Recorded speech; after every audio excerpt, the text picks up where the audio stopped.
Today we'll be solving the limit of x approaching 4 from the right of 4 minus x over the absolute value of 4 minus x. There are three methods to use to solve this problem: algebraically, by a graph, and numerically with a table. First, we are going to try algebraically.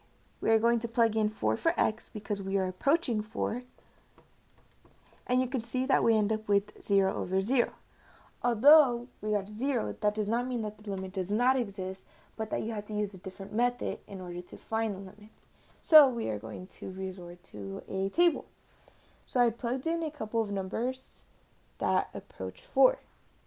And if you plug in these x values for x in the equation, you will see that for 3.1 we get 1, and as well for these, and then we get negative 1 for these, which I will explain in a minute.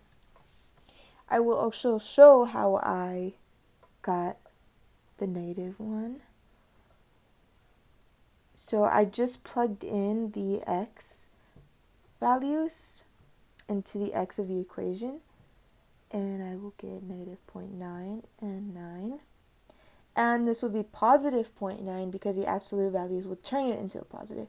However, we will end up with a negative 1.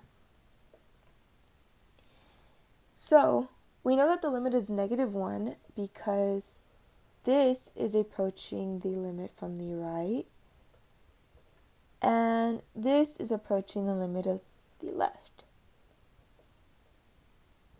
So in fact, this part of the table is irrelevant, and this is relevant to our problem. Any number that is greater than 4 will have a y value of negative 1, which is why the limit is negative 1. So now that we have a couple of points, we are going to graph them.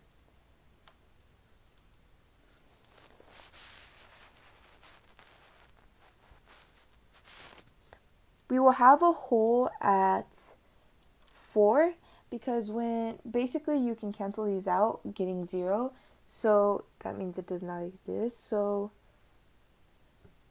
we have a hole there, and this is basically our points. This graph can also be known as jump